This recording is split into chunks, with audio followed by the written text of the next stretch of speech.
जय श्री कृष्णा दोस्तों। तो कैसे हैं आप सब? उम्मीद है कि आप सब बहुत ही अच्छे होंगे। दोस्तों, आज मैं आपको बताने जा रही हूँ आखिर महाभारत के 16 साल बाद कर्ण की आत्मा क्यों पांडवों से मिलने आई थी। दोस्तों, महारथी कर्ण पांडवों के भाई थे, लेकिन फिर भी वह पांडवों से दुश्मनी का भाव रखते थे और दुर्योधन का साथ देते हुए वह कुरुक्षेत्र के युद्ध में अर्जुन के हाथों मारे गए थे। लेकिन क्या आप जानते हैं कि मृत्यु के बाद भी कर्ण की आत्मा पांडवों से मिलने आई थी? आखिर क्यों कर्ण की आत्मा पांडवों से मिलने आई थी? दोस्तों, महाभारत काल में एक से बढ़कर एक शक्तिशाली योद्धा हुए थे। कर्ण, भीष्म, द्रोण जैसे योद्धा तो अकेले ही पूरी पांडव सेना को हराने की ताकत रखते थे, लेकिन अधर्म का साथ देने के कारण इन सब की मृत्यु हो गई। लेकिन फिर ऐसा क्या हुआ कि कर्ण, भीष्म के साथ साथ सभी मरे हुए योद्धाओं को पांडवों से आकर मिलना पड़ा? दोस्तों, यह कथा मूल महाभारत के आश्रमवासी पर्व की है, जो महाभारत के युद्ध के 16 वर्ष बाद की है, जब गांधारी, कुंती, धृतराष्ट्र संन्यास लेकर वन में रहने लगे और जब पांडवों को अपनी माता कुंती की ज्यादा चिंता होने लगी थी। इसीलिए एक दिन पांडव उनसे मिलने आए। जब पांडव माता कुंती से मिलने जाते हैं, तब वहाँ महर्षि वेदव्यास कुछ मुनियों के साथ आते हैं। पांडव और धृतराष्ट्र महर्षि वेदव्यास के साथ कुंती, गांधारी, सुभद्रा, दिव्या कथाओं की चर्चा करने लगते हैं। तभी महर्षि वेदव्यास धृतराष्ट्र से कहते हैं, महाराज, आपके हृदय में जो भी इच्छा दबाए बैठे हैं, उसे शीघ्र ही कह दीजिए। मैं सब कुछ जानता हूँ। आप निरंतर अपने मरे हुए पुत्रों के शोक की आग में निरंतर जलते रहते हैं और महाराज गांधारी, कुंती और द्रौपदी के हृदय में जो दुख हमेशा बना रहता है, वह भी मुझे पता है। श्री कृष्ण की बहन सुभद्रा अपने पुत्र अभिमन्यु के मारे जाने के बाद जो दुख मन में धारण करती है, मैं उससे अनजान नहीं हूँ। मैं आप सभी की समस्या को दूर करने के लिए ही आया हूँ। बताइए, आपको कौन सा वरदान प्रदान करूँ? वेदव्यास जी की बात सुनकर धृतराष्ट्र ने कुरुक्षेत्र युद्ध के बारे में बताया कि कैसे दुर्योधन की मूर्खता के कारण कई सारे योद्धा मारे गए। दूसरे देशों के राजा जो दुर्योधन की सहायता करने के लिए आए थे, वह भी मृत्यु के घाट उतार दिए गए। धृतराष्ट्र की सारी बातें सुनकर वहां बैठे सभी लोग मरे हुए योद्धाओं के बारे में सोचकर शोक करने लगे। यह सारी बातें सुनकर माता गांधारी वेदव्यास से कहती है, मुनिवर, मेरे पुत्रों को मरे हुए 16 वर्ष बीत गए हैं, लेकिन राजा धृतराष्ट्र आज भी अपने पुत्रों के शोक में है। वह आज भी उनके शोक में विलाप करते हैं। आप तो अपने तपोबल से दूसरी सृष्टि का निर्माण तक कर सकते हो, तो एक बार राजा धृतराष्ट्र को उनके मरे हुए पुत्रों से मिलना आपके लिए कौन सी बड़ी बात है? और द्रौपदी तो मुझे अपनी सारी पुत्रवधू में सब अधिक प्रिय है। इस बेचारी के भाई, बंधु, पुत्र सभी मारे गए हैं, जिससे यह बहुत दुखी रहती है। श्री कृष्ण की बहन सुभद्रा हमेशा अपने पुत्र अभिमन्यु के वध से दुखी रहती है। जब गांधारी ने यह कहा, तब कुंती ने अपने महान तेजस्वी पुत्र कर्ण को याद किया। तब महर्षि वेदव्यास ने कुंती को देखा तो उन्होंने उनसे पूछा कि देवी, आप किस शौक में डूबी हो? कुछ कहने की इच्छा हो तो कहो। तब कुंती ने सर झुकाकर महर्षि वेदव्यास को प्रणाम किया और लज्जित होकर उन्हें कर्ण के त्याग के बारे में बताया कि कैसे उन्होंने एक नवजात शिशु को गंगा में प्रवाहित कर दिया था और उसे नियति के भरोसे छोड़ दिया था। उसके लौटने के बाद भी उसे अपना पुत्र स्वीकार नहीं कर सकी। सबकी बातों को सुनकर मुनिवर वेदव्यास ने कहा, आज सारा संसार मेरे तपोवन को देख लेगा।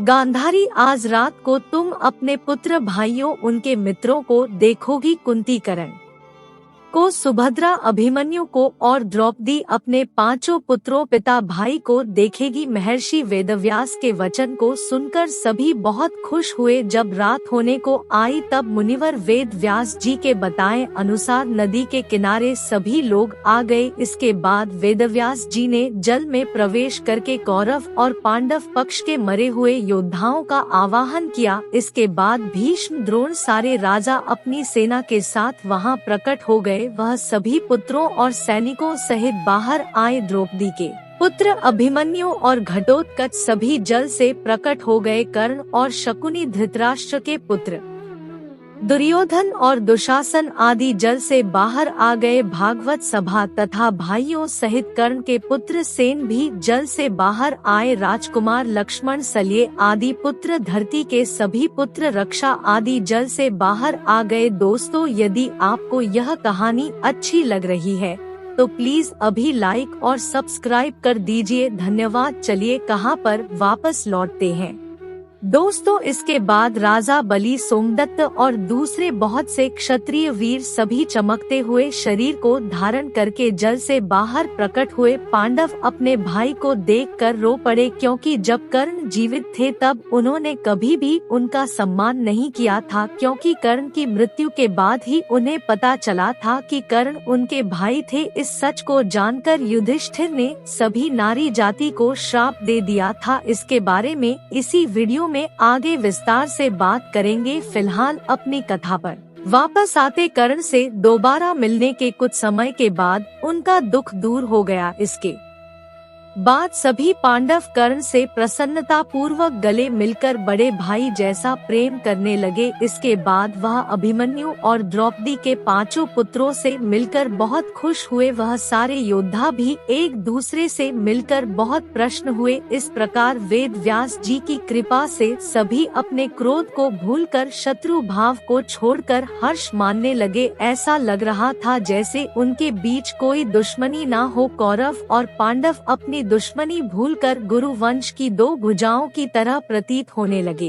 वेदव्यास जी के तपोबल की शक्ति देखकर सभी बहुत प्रसन्न हुए कि उन्हें ऐसे लोगों से मिलने का मौका दोबारा मिला जिन्हें उन्होंने युद्ध की वजह से खो दिया था। इस तरह सारे मारे गए योद्धा एक रात अपने महल में रहने के बाद सुबह वहां से चले गए, लेकिन उनके जाने के बाद सबको लगने लगा कि कुरुक्षेत्र के युद्ध ने उनकी सारी खुशियों को छीन लिया है। क्या आप महाभारत के इस रहस्य को जानते थे? कैसे यह सभी कौरवों और पांडवों के मरे हुए उनके परिजन किस तरीके से उनसे मिलने दोबारा आए? इस कथा के बारे में क्या आप जानते थे? हमें नीचे कमेंट बॉक्स में लिख करके जरूर बताइए। अब बात करते हैं उस समय की जब कर्ण की मृत्यु हुई और युधिष्ठिर ने संपूर्ण नारी जाति को श्राप दे डाला। आखिर क्या था वह श्राप और क्यों दिया था संपूर्ण नारी जाति को युधिष्ठिर ने श्राप? कुरुक्षेत्र के युद्ध के 17 दिन कर्ण और अर्जुन में एक भयंकर युद्ध हो रहा था। युद्ध के दौरान जब रथ का पहिया भूमि में धंस गया तब कर्ण ने अर्जुन से कहा कि है अर्जुन, तुम 2 घड़ी प्रतीक्षा करो जिससे मैं जमीन में धसे रथ के पहिए को निकाल सकूं। मेरे रथ के पहिए को फंसा हुआ देखकर तुम छल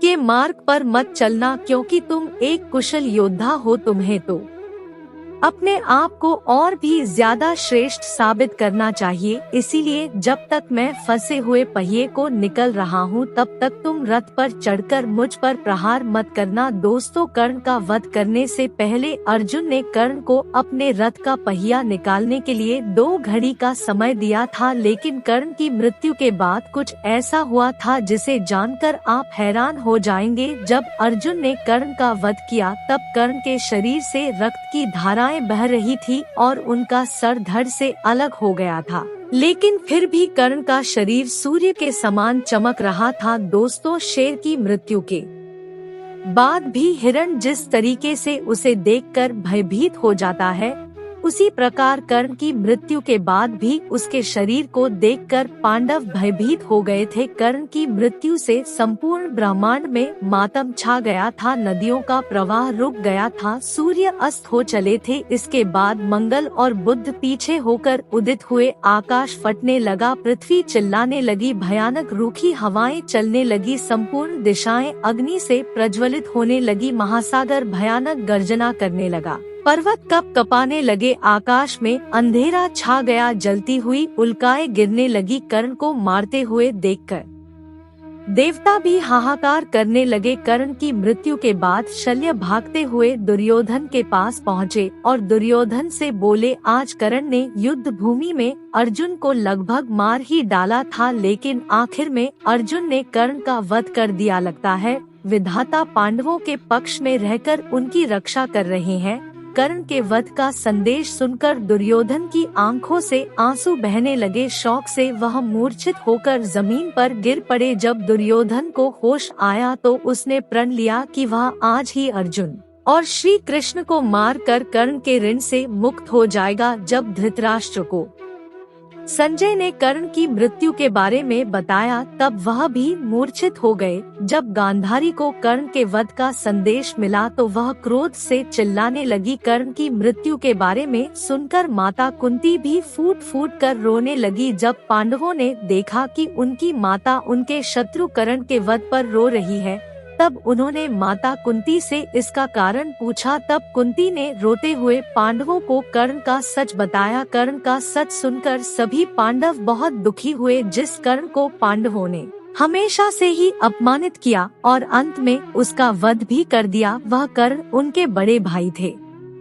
यह जानकर पांडव अपने आप को संभाल ना सके। सबसे बड़ा झटका तो धर्मराज युधिष्ठिर को लगा था। वह बहुत क्रोधित हो गए और उन्होंने क्रोध में आकर संपूर्ण नारी जाति को श्राप दे डाला और उन्होंने अपनी माता कुंती से भी कहा कि है माता, आपने हमसे कर्ण का सच छुपाया है, इसीलिए हमने अपने बड़े भाई को ही अपने हाथों से मार डाला है। माता, आपके कारण आज हमें इतना शोक हो रहा है, इसीलिए मैं श्राप देता हूँ कि आज के बाद कोई भी स्त्री किसी राज को अपने मन में कभी भी छुपा नहीं पाएगी। दोस्तों, ऐसा श्राप महाभारत में युधिष्ठिर ने संपूर्ण नारी जाति को दे दिया था। तो दोस्तों, आपको यह कहानी कैसी लगी? यदि आपको यह कहानी अच्छी लगी हो तो प्लीज हमारे चैनल को लाइक कर दे, सब्सक्राइब कर दे और बेल आइकन को ऑल पर कर दे ताकि इसी तरह की कहानी आपको मिलती रहे। तो दोस्तों, इसी कामना के साथ मैं अपनी वाणी को विराम देती हूँ। ईश्वर आपको सदैव खुश रखे। राधे राधे।